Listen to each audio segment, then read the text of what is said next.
Hello and welcome to the WST Level 3 podcast. My name's Chris Scott and we've put these podcasts together to help our students and other students pass the WST Level 3 exam. One of the things we do is we have a large amount of tasting support products that will help most students pass the tasting exam, as well as our exam questions. Our tasting support includes feedback on your tasting note, mock tasting exams, tasting masterclasses followed by tasting exam resets, as well as a guide that accompanies our audio guide to the WST SAT. Do consider our exam questions as well. We've got over 500 questions and a mixture of multi-choice and long answer exam style questions. Enjoy. Hi, my name's Chris Scott and I'm here with Francoise Peretti. How are you, Francoise? Very well, Chris. Excellent. And you're from the Champagne Information Bureau in London here. Absolutely. I'm the director of the Champagne Information Bureau in the UK. Perfect. Luckily because we're going to be talking about champagne today.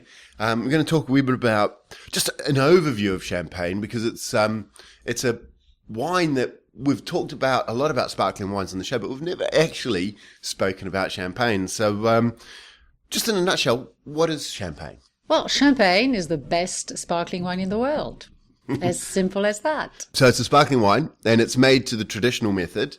And where is it based in France? I imagine most people... Well, champagne only comes from Champagne, and the Champagne is 120 kilometers, northeast of Paris. Mm-hmm. So it's quite close to Paris. And that was the original market for champagne, wasn't it? In the old day, long before sparkling wine was created, champagne was actually known for making, white wines or rosé? Well, champagne, if you go back, to ancient times, there was vine, and there were vines all over Champagne, just like today.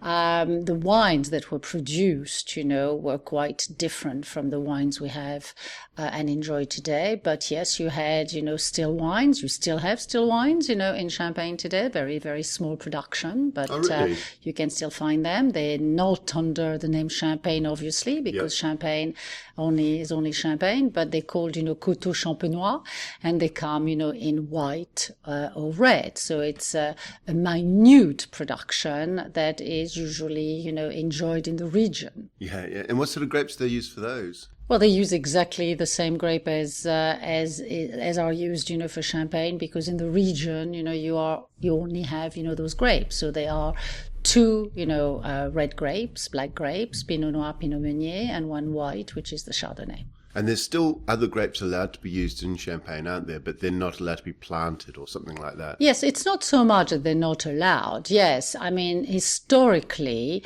the wines of Champagne were produced, with, I think, 6 or 7 different types, of grapes. Mm-hmm. The reason why I think that they became less used is that empirically, people have tested and tried, which grapes among, the ones that they had were best at producing Champagne. And the producers, decided that Pinot Noir, Pinot Meunier, and Chardonnay were the best grapes. Excellent. All right. So when did Champagne start to become like a sparkling wine? Because obviously they were making wines before then, but this is all about the sparkling wines of Champagne. So when did it really start to become a sparkling wine? Well, you always had sparkling wines in the region simply because even before the second fermentation was discovered and mastered, which is much later, the wines of Champagne underwent, like any other wine, a first fermentation. And what would happen is that, the wines would be kept, in the cellars, and the weather would get colder and the fermentation would slow down, and the weather would get warmer and the fermentation would naturally start again. Yep. So effervescence in Champagne goes back a very, very long time. But if we go to the definition of what Champagne is today, modern Champagne is a sparkling wine that has undergone a second fermentation within its bottle. Yep. The bottle it is sold in, so the second fermentation has to be induced. And also, the second half of what Champagne is must be produced, in the Champagne region, exclusively in the Champagne region in France. So if we go back to the first component of what makes Champagne, Champagne as we know it today really starts, when the second fermentation is induced, and that is, a sort of improvement on natural effervescence. Yeah. The old effervescence in the bottle was a bit of a problem back then because of the glass technology wasn't quite up to standard, and if you did get that second fermentation, you could lose lots and lots of bottles of wine, which... Yes, they used to call it, the devil's wine, because, they felt that they did not understand why the bottles, would explode in the cellars. And not only they lost a lot of bottles and wine, but also it scared them, quite significantly. Yeah. But it's like a gunshot, isn't it? Yeah, it must have been, quite scary. But I think that, we can thank the British, and especially British bottle makers, for, they can be credited for discovering and much stronger glass that at the time, especially I think it was in the 18th century, could sustain the pressure of, the sparkle and the effervescence. Yep. And the British along the, I feel a bit British somewhere, having been here for over 20 years. I hope the British won't mind. But I think that the British contributions to modern Champagne, are quite, significant. Yep. We've done shows in the past talking about Christopher Merritt and the Coopers adding molasses and sugar to make the wine sparkly, so deliberately doing that fermentation in the past. So I don't really want to cover it here.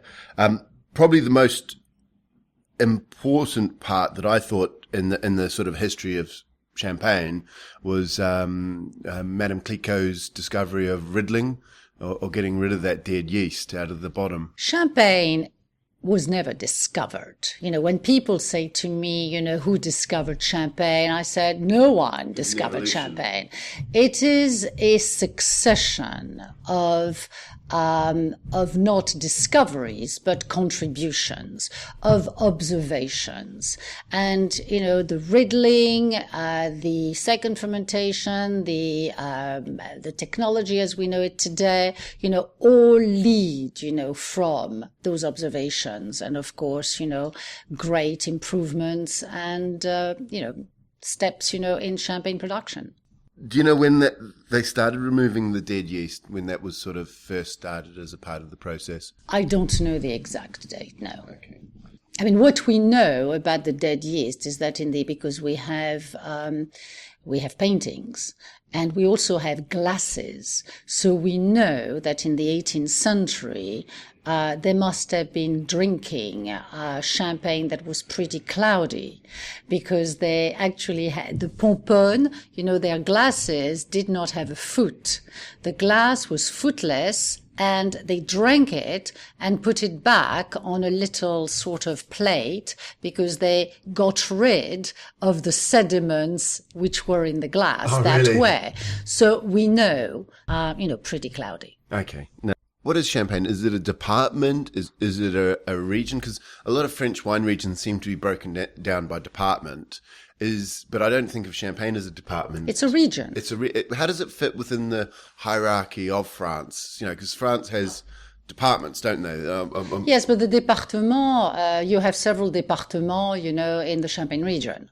Okay. So département is a much smaller. But here we're talking about, this is the Champagne region, which is much broader than the département. I need to double check, but I think you've got 3 départements in the region. Okay, so Champagne actually is a region that encompasses multiple administrative areas. Correct. Okay, and we've sort of talked a wee bit about the history. It's not really an invention, it's more of an evolutionary process. And then I think the last step was the use of the muzzle on the top.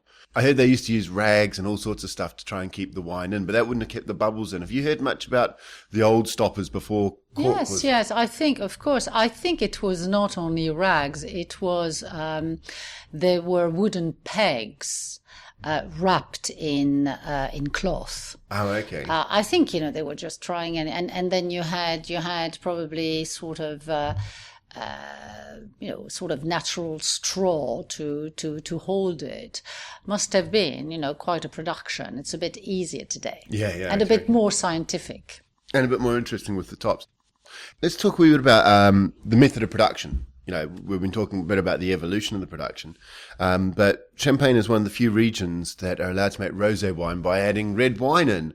I thought it was hilarious. About 2 years ago, the EU said, we're going to allow everybody to make red wine by adding white and red, and everybody got an up in arms about this being the most appalling thing ever. And then not many people in Champagne make rosé wines by leaving the juice in contact with the skins. There are a couple of producers, I understand, but there are quite a few. But I think that both methods of producing rosé are now, totally accepted in the Champagne region. I think at the end of the day, it depends what you are looking for.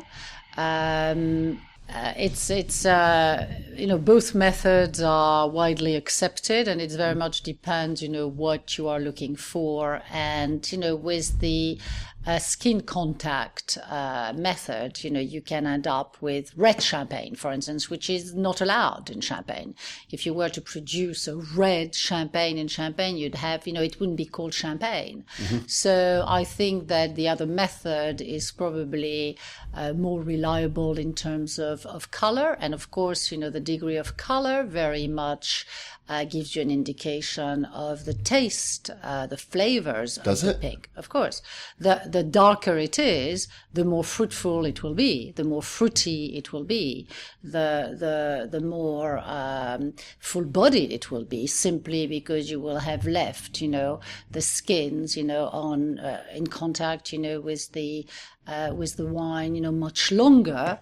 That's how you produce, as you know, red wine. Yeah. So you'll get more fruit if you just give a little tinge of pink, I think this is the beauty of pink champagne, because you have a wide variety of champagne anyway, and this is also reflected in the pink category, where you can have, consumers have different tastes. You have consumers who love, drinking champagne, just pink champagne, because it's got a nice little color, but they're not crazy about, fruity or full-bodied champagne. And then at the other end of the spectrum, you have people who will actually go for a very full-bodied vintage rosé, which can go very well, even with, pheasant or capon or, white meat, but some, fairly richer, type of meat. I really want to talk about some of the regions in Champagne, because we mentioned it was a region, but it's made up of I call them departments. You've got something that's a wee bit different, but a lot of people think of Champagne based around maybe Épinay or Reims. Now, how do you say Reims? Is it Reims? Yes, Reims? Very good. No, very good. You said it very well. Reims. Yeah. My wife, when we went to stay at Reims a wee while ago, she said, no, it's not pronounced that way. It's Reims.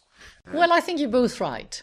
I think you said the English way, which is totally acceptable. I call Reims Reims, so I anglicize everything I say in Champagne. And your wife decides she's more of a purist and she wants to go the French way, which is, it's very simple. How do you say when you rinse your hands in French? And that's how we pronounce Reims. Okay. So if you imagine the word R-I-N-S-E in English and you say Reims, that's the word they say it in French. But we say it Reims, so you are right. Perfect. Okay, well, that's right. I hope, Jane, you're listening to this. And learn one more thing. Okay. So it's quite a large area, isn't it? And there seems to be areas that are almost quite far away from each other. So I always think of Champagne mainly around Reims and Épinay and as the main thing, but there are sub-regions further south. So Do you want to just give us an overview of the regions? Yes, I mean, the region is not that big. I mean, the region is actually very small. But you have many producers, which gives, I mean, you have, over 220 houses in Champagne. You have over 15,000 growers and, many co-ops. So when you say 220 houses, does that mean there's 220 producers of champagne?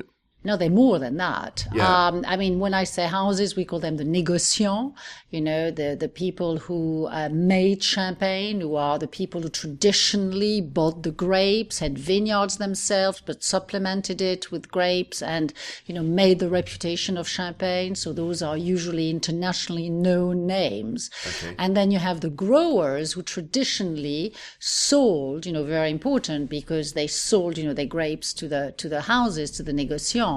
But it's only, it's only recently that they've started for some of them to produce and sell their own brands. So you have 15,000 of them, and out of those 15,000, over 5,000 produce their champagne. So you have thousands of producers in Champagne. Yeah. And I think that then you have the co-ops, and the co-ops, are, also, either they're producing on behalf of people under their own brands, or they, bottled, to give back to some of the growers who sell under their own brand. So it is quite a complex and certainly incredibly fertile area in terms of production. And this is why when we go to the Champagne region, it's not that the region is so big, is that when we drive around and we arrive in a small town, there might be 40 producers, and this town is tiny. Yeah. There might be only 1,200, people, living there. So I think that the impression we have is that, it is vast. What you are referring to is also correct, because everybody talks about Reims and Épernay, but, we also have Troyes, which is in the south, and, the area around Châlons-en-Champagne. And in order to drive, to Reims, from Reims to Troyes, it takes a couple of hours. Troyes is actually the best access is to access Troyes, from Paris, because with the train, it's extremely close, while if you go to Reims, it might take, a bit longer.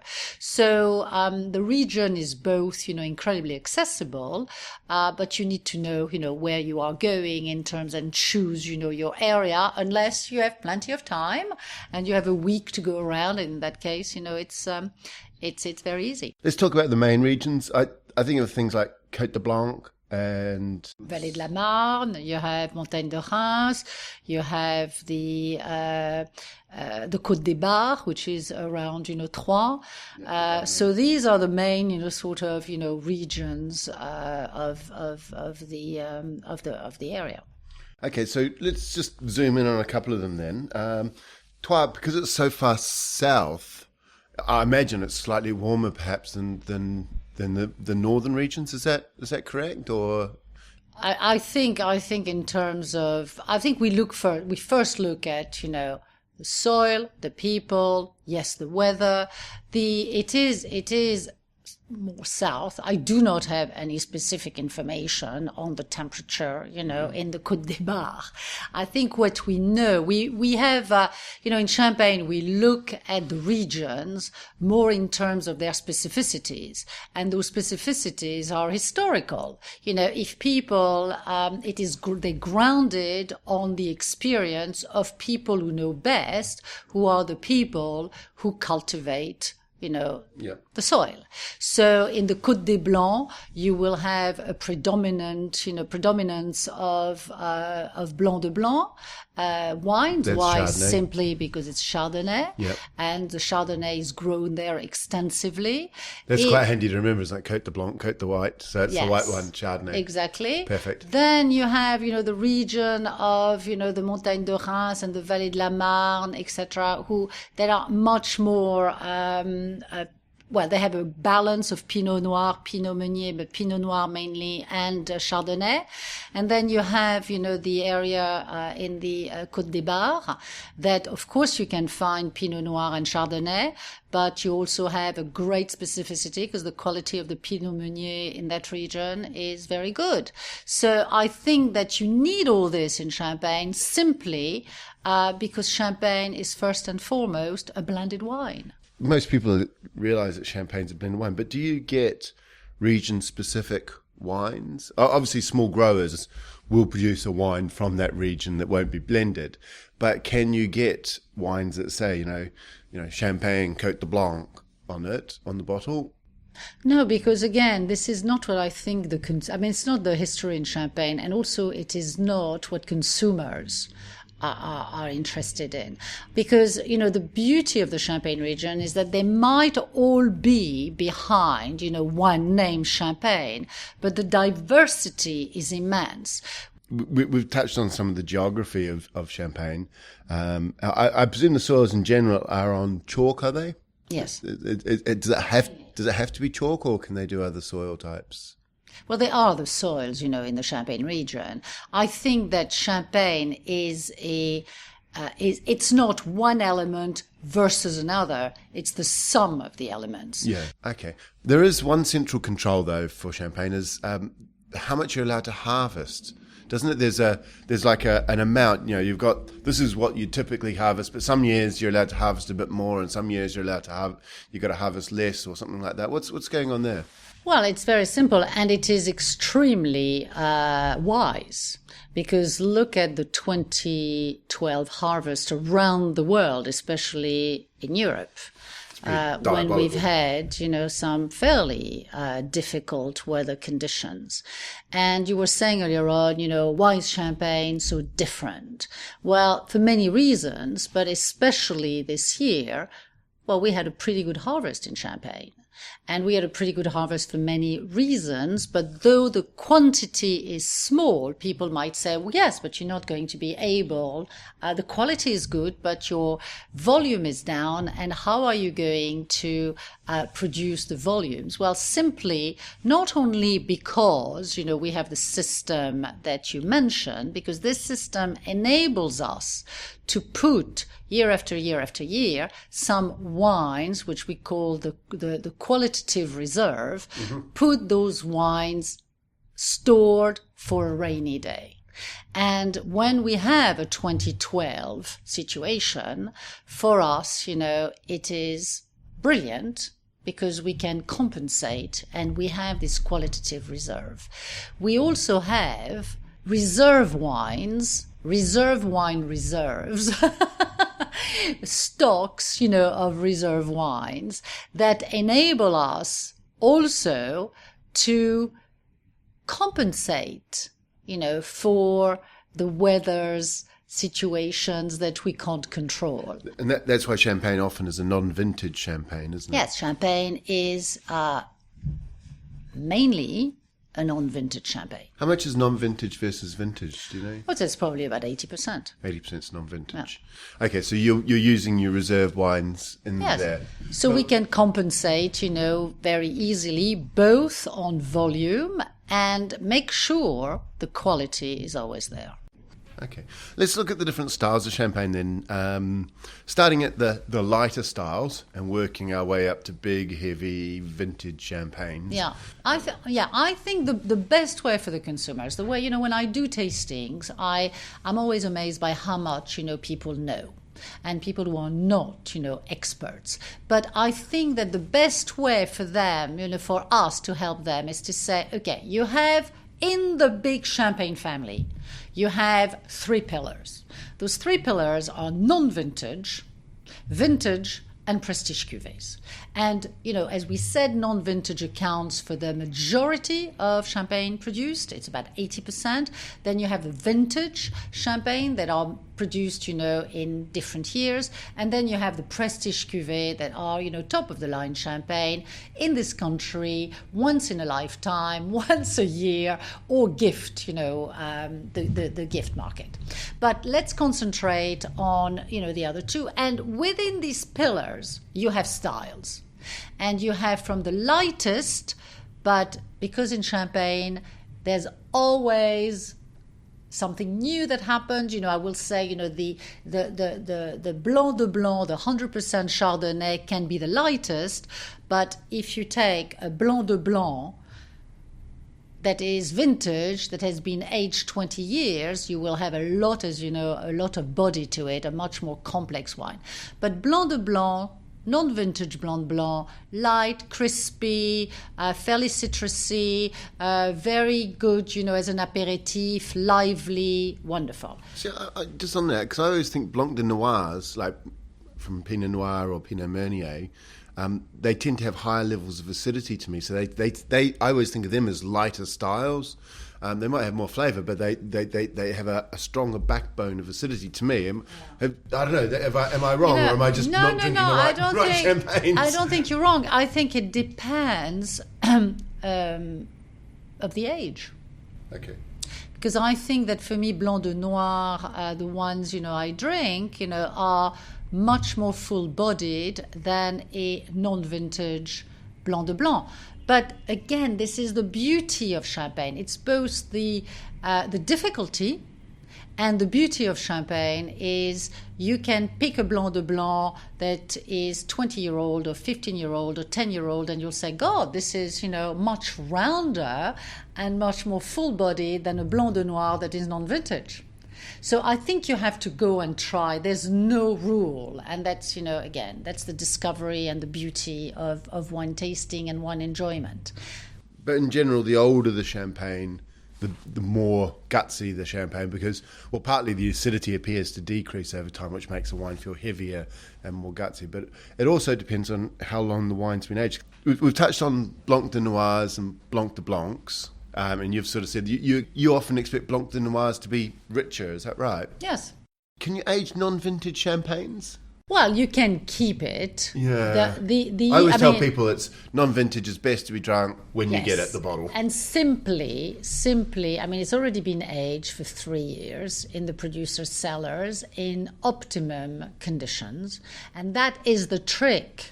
You can keep your wines non-vintage or vintage as much as you want. The question is, how are they kept? Terry, I'd love to, but I do not have a cellar in London. Mm-hmm. I think that if you live outside London or outside a big city, you're more likely to have a proper area where you store your wine. But that is really the crux of the issue. Yeah, okay, so generally non-vintage stuff ready to drink now. And vintage champagnes can be aged longer, can't they? So of course. Longevity of, 10, 15 years. Just to recapitulate, because I don't speak French very well, but I'm pretty appalling at it. And I always forget which is the French sweetness levels and which are the Italians and all that sort of stuff. So what are the sweetness levels from dry to sweet? Yeah, let's talk about the ones that are available, on the market. Yeah. And I think the majority of champagne you will find are brut, and it means that it's a drier style. You have an even drier style, which is extra brut. And this means that, there is residual sugar, but no sugar added. So those are bone dry champagnes that go very well with fish, oysters, any kind of shellfish, would go very well with that. The brut is, obviously a bit rounder. Then you have the demi-sec and the sec, and I think those are the only two sweeter styles that you can find, in the UK, and even that, they're not widely available. And there's a Doux, is that right? Or there's a... Yes, the Doux, but again, the Doux is very, very sweet. Is that sweeter than a sec? And you do not, find it here. Sec and demi-sec, and again, it's extremely rare. Yeah. But it's worth, keeping in mind to go with your pud. Yeah. And then the something that's been a recent invention, although I haven't really seen any bottles, is zero dosage. Well, that's the extra brut. Is that strictly? Yes, yeah. Because the zero dosage very dry to go very well, I think, with again oysters and fish, etc. All right, then. I think we'll wrap it up there, Francoise. Thank you very much. Thank you, Chris. I hope you enjoyed that interview with Francoise. The interview, we covered a lot of ground, but there's a couple of important things that we didn't quite cover that I think I should mention now that we've finished the interview. The first is that you do get Premier Cru and Grand Cru champagnes. These are based on the village, not necessarily the vineyard. So you'll find some villages get rated as Grand Cru, some get rated as Premier Cru, some are normal. But if all the wines come from the Grand Cru village, then you can put the word Grand Cru on it. Some of the vineyards in the village are better than others, and it's not like Burgundy where it's really the best vineyard sites are always Grand Cru. It's more that some villages are on average better than others. The other thing WST wants you to remember is that whilst Francois said that the grapes are grown all over the place, there are regions that tend to specialise. So of the 5 regions, you want to remember the grape varieties that sort of are more dominant in that region. The way I remember it is 221 or 122. That is, Pinot Meunier tends to be in Val de Marne, Marne, Meunier. That's sort of how I remember it, the M's. The reason for that is that Pinot Meunier tends to bud late and Val de Marne tends to be more frost prone, so Pinot Meunier tends to go better because it bud lates in a more frost prone area, so it tends to miss the frost. For the Chardonnay, Côte de Blanc is Côte de White, if you like, and Chardonnay is the only white grape out of the 3 main grape varieties, Pinot Noir, Pinot Meunier and Chardonnay. So that's easy to remember.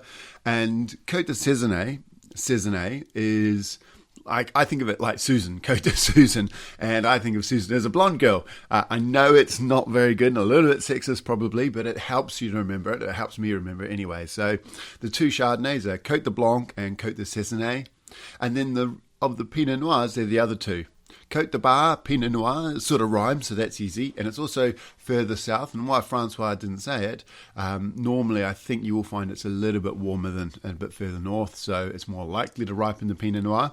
So Côte de Bar, Pinot Noir. That leaves Montagnais d'Orange, which is the last Pinot Noir region. I can't think of a good way of remembering that, so that's why that 1-2-2 rule. 1 for Val de Marne, Meunier, Côte de Sézanne, Côte de Blanc for Chardonnay, Rance and Bar for Pinot Noir. The other thing is just a little bit on the times on the dead yeast. Non-vintage champagnes must be aged for a minimum of 15 months before release, and that's at least 12 months on the dead lees. You'll find that a lot of sort of big branded champagnes spend 3 years on the dead yeast, but the minimum is 12 months on the dead yeast and aged for 15 months before release. While vintage champagnes must be aged for a minimum of 36 months or 3 years before release, although, to be fair, most age for about 5 years before release. So minimums are 12 months on the lees and 15 months aging before release for non-vintage and 36 months for vintage champagnes. And as I say, most producers do more than that.